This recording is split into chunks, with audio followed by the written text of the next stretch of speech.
You have to help me, she's in danger. Can you describe him? Yes, tall, a scar on his cheek. Please hurry. I saw her last night, this is her. Please, you have to find her. Sir, we are reviewing the information now. We will put out an alert. Hey, You're being made, sir. you have to help me, she's in danger. We'll do everything we can. Describe the situation. Cảm ơn cảnh sát đã tìm thấy cô gái được an toàn. Em không sao rồi. Cảm ơn anh rất nhiều. Thank you all so much. We're so glad you're safe. Couldn't have done it without you. Hello, dear viewers. Thank you for coming back to our channel. Today, we invite you to follow a story filled with tension, emotion, and deep human compassion. A story about courage, protection, and trust between two people.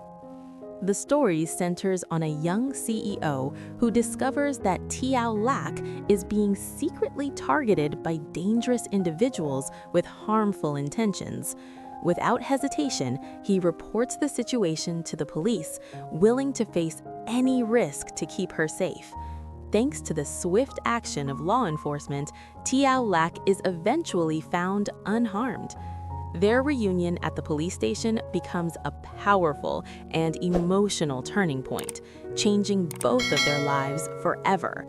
From that moment on, the young CEO vows to care for and protect Tieu Lac, determined to never allow anyone to hurt her again. If you enjoy heartfelt stories about humanity, justice, and unwavering support, please don't forget to subscribe to our channel, turn on notifications, and leave a comment to share your thoughts. Your support means everything to us and motivates us to continue bringing you more meaningful and inspiring stories. See you in the next video. The moment the young CEO realized that Tieu Lac was being targeted by dangerous people with cruel intentions, his world seemed to stop. What he feared most had finally become reality.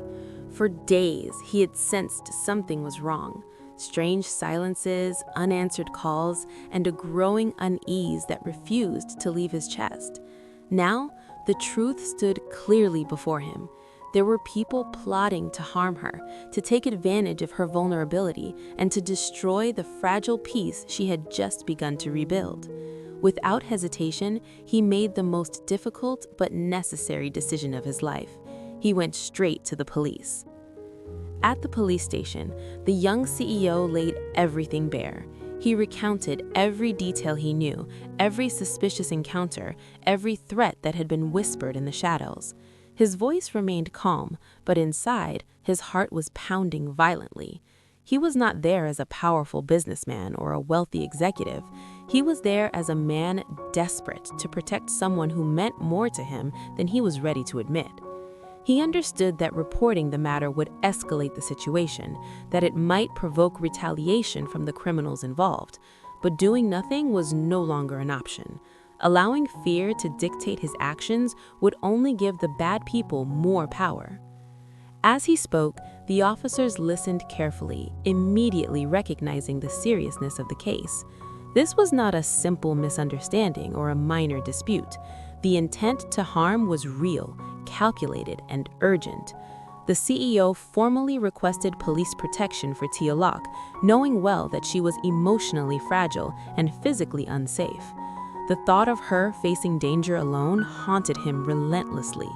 He blamed himself for not acting sooner, for believing he could shield her on his own without involving the law. That guilt weighed heavily on his conscience, fueling his determination to make things right. In his mind, images of Tieu Lac flashed repeatedly, her quiet smile, her tired eyes, the way she always tried to appear strong even when she was breaking inside. She had already suffered too much in her life. Betrayal, exploitation, and fear had followed her for years, leaving scars that could not be seen. The idea that someone could hurt her again was unbearable. Standing there in the police station, the CEO silently promised himself that no matter the cost, he would not allow history to repeat itself. This time, he would fight with every legal means available. He knew involving the police would expose painful truths and draw public attention, something he usually avoided. As a CEO, reputation mattered. Scandals could shake investor confidence and disrupt the company he had spent years building. But at that moment, none of it mattered. Wealth, status, and power meant nothing if he failed to protect the person who trusted him most. He chose justice over silence, courage over comfort, and responsibility over fear.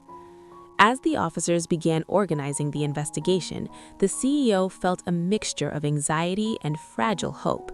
Anxiety because he knew the road ahead would be dangerous and unpredictable. Hope because for the first time, he was no longer fighting alone. The law was now on their side. The criminals would be hunted, exposed, and stopped. And somewhere out there, Tieu Lac might finally have a chance to be safe. Walking out of the station, the young CEO took a deep breath, steadying himself. He understood that this decision marked a turning point, not just in the case, but in his life.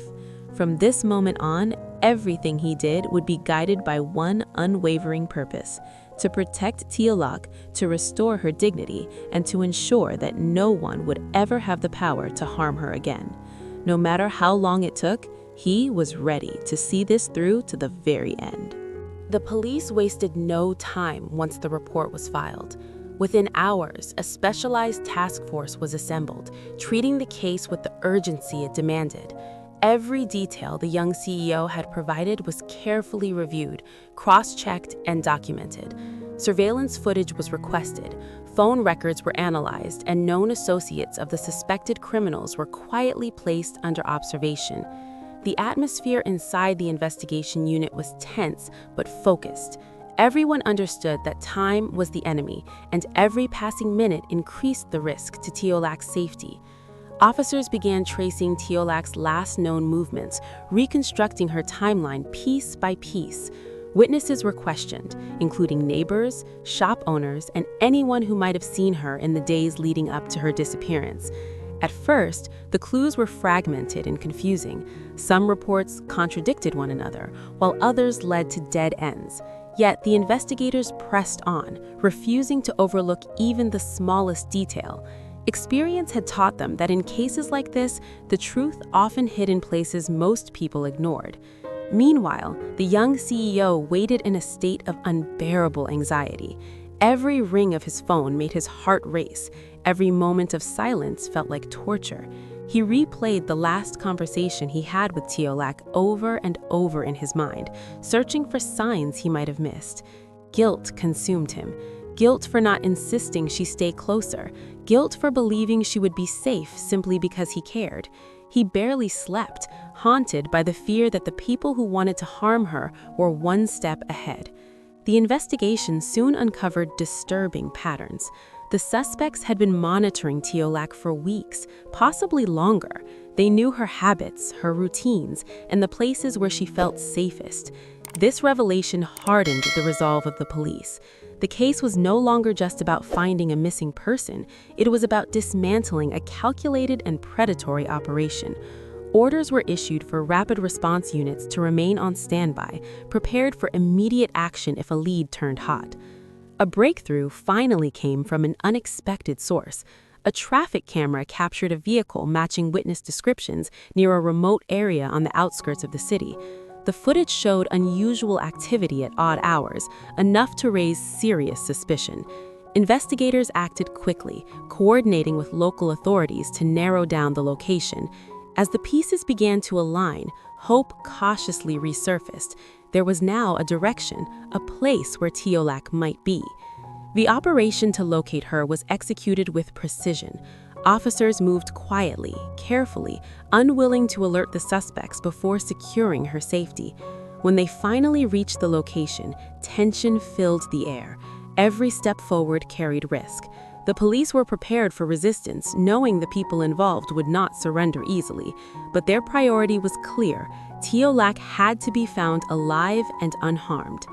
Then came the moment everyone had been waiting for. Inside a poorly concealed building, officers found her. Tieu Lac was shaken, exhausted, and visibly frightened, but she was alive. When she realized she was safe, Tears streamed down her face, tears of fear, relief, and disbelief all at once. The officers reassured her gently, wrapping her in a blanket and guiding her away from the nightmare she had been trapped in. As soon as her safety was confirmed, the police contacted the young CEO. When he received the call, he could barely breathe. His hands trembled as he listened to the words he had been praying to hear. Tieu Lac had been found. She was safe. At that moment, the weight he had been carrying collapsed, replaced by overwhelming emotion. Gratitude, relief, and lingering anger toward those who had caused her suffering surged through him all at once. Though the investigation was far from over and arrests still lay ahead, this victory mattered. Tieu Lac was no longer alone, no longer hidden in fear. The police had done what he could not do by himself. And now, for the first time since the nightmare began, the young CEO allowed himself to believe that hope was real and that justice was finally within reach. When the young CEO arrived at the police station, his steps were unsteady, his heart pounding harder than it ever had in any boardroom negotiation. The sterile hallway felt endless, each second stretching painfully as he waited to see her. He had imagined this moment countless times during the long hours of fear and uncertainty, but nothing could have prepared him for the reality of finally standing face to face with Tieu Lac again. The instant he saw her, sitting quietly with a blanket wrapped around her shoulders, his breath caught in his throat. She looked fragile, thinner than before, her eyes filled with exhaustion and lingering fear. Yet when she raised her head and their eyes met, something unspoken passed between them. Relief washed over her face, and tears began to fall freely. He crossed the room without thinking, stopping only when he reached her, afraid that if he moved too suddenly, she might break. Slowly, carefully, he took her trembling hands in his, grounding her in the present. "You're safe now," he said softly, his voice thick with emotion. Those words were as much for himself as they were for her. Tieu Lac tried to speak, but her voice faltered. All the fear she had bottled up finally spilled over. She cried quietly at first, then uncontrollably, as if releasing every nightmare she had endured. The young CEO stayed with her through it all, never letting go, offering silent reassurance instead of empty promises. In that moment, power, wealth, and status meant nothing. What mattered was the simple act of being there, steady, present, and unwavering. After completing the necessary procedures, the police allowed them to leave together. As they stepped outside, the air felt different, lighter, as if the world itself had exhaled. The CEO gently guided Tieu Lac into the car, making sure she was comfortable, adjusting the seat and fastening her seatbelt with care. Every small gesture was deliberate, filled with the quiet determination of someone who had nearly lost what mattered most. On the drive home, silence filled the space between them, but it was no longer an empty silence. It was heavy with emotion, with gratitude, with unspoken understanding. The CEO glanced at her from time to time, reassured by the simple fact that she was there, breathing, alive. Inside, he made a vow to himself, a promise stronger than any contract he had ever signed. From this moment forward, he would protect her, not as a rescuer driven by guilt, but as a man who chose responsibility and devotion. When they arrived, he prepared a warm place for her to rest, mindful of her exhaustion. He spoke gently, reminding her that she did not have to be strong anymore, that she was allowed to heal at her own pace. He assured her that no one would harm her again, not while he stood beside her. And for the first time in a long while, Tieu Lac believed it. That night, as she finally fell into a deep, peaceful sleep, the CEO remained awake, watching over her. His thoughts were clear and resolute. He understood now that protecting Tieu Lac was not a burden, it was a choice born from love, respect, and accountability. He would work with the authorities until justice was served, but beyond that, he would rebuild a life where fear had no place. The ordeal had changed them both. Pain had left its mark, but so had courage. In the quiet hours before dawn, the young CEO realized that this was not the end of their story.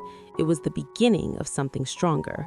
Together, they would move forward not as victims of the past, but as two people who had survived, healed, and chosen to stand side by side against whatever darkness might come next. Hello, xin chào tất cả các khán giả của kênh Lý Tiểu Lạc Review. Vậy là câu chuyện của chúng ta ngày hôm nay đã kết thúc tại đây. Trong câu chuyện của chúng ta ngày hôm nay thì đã kể về nội dung đó chính là việc vị CEO đã đến trình báo với cảnh sát về việc Lý Tiểu Lạc đã bị mất tích và nhờ cảnh sát tìm Tiểu Lạc về giúp anh. Và sau khi CEO trình báo thì cảnh sát cũng đã tìm được Tiểu Lạc về và mời CEO lên trình diện và nhận dạng xem đó có phải là Tiểu Lạc hay không. CEO đã nhanh chóng ngay lập tức lên văn phòng cảnh sát để nhận diện có phải Tiểu Lạc hay không, và thật may mắn người mà cảnh sát tìm được đó lại chính là Tiểu Lạc. Vị CEO rất là vui mừng và cảm ơn các cảnh sát đã giúp được anh tìm được cô, và những kẻ xấu hại Tiểu Lạc đã bị cảnh sát bắt. Vị CEO đã làm thủ tục và đưa Tiểu Lạc về, và anh đề nghị Tiểu Lạc về chung sống cùng với anh. Tiểu Lạc cũng đã đồng ý vì hiện tại cô cũng không còn nơi nào để nương tựa, và cô cũng thật là may mắn khi gặp được một người tốt như CEO. Vậy là Tiểu Lạc và CEO đã cùng nhau về nhà CEO chung sống. Mọi tình tiết hấp dẫn về câu chuyện Tiểu Lạc và vị CEO có tiến triển hơn để trở thành một cặp đôi hay không, tất cả sẽ được hé lộ ở các câu chuyện tiếp theo, sẽ được phát sóng hàng ngày trên kênh Lý Tiểu Lạc Review. Các bạn đừng quên bấm vào nút subscribe để nhận được thông báo mới nhất về các câu chuyện sẽ được phát sóng hàng ngày trên kênh Lý Tiểu Lạc Review vào lúc 17 giờ Việt Nam nha. Nếu các bạn thấy video hôm nay hay, hấp dẫn, mới lạ, hãy cho mình xin một nút like, share và để lại bình luận góp ý ở video nhé. Mọi ý kiến đóng góp của các bạn sẽ giúp mình cải thiện các nội dung mới trên kênh hay hơn nữa để phục vụ các khán giả. Tiểu Lạc and CEO, thank you so much. Please continue support Tiểu Lạc channel. Bye bye, see you soon.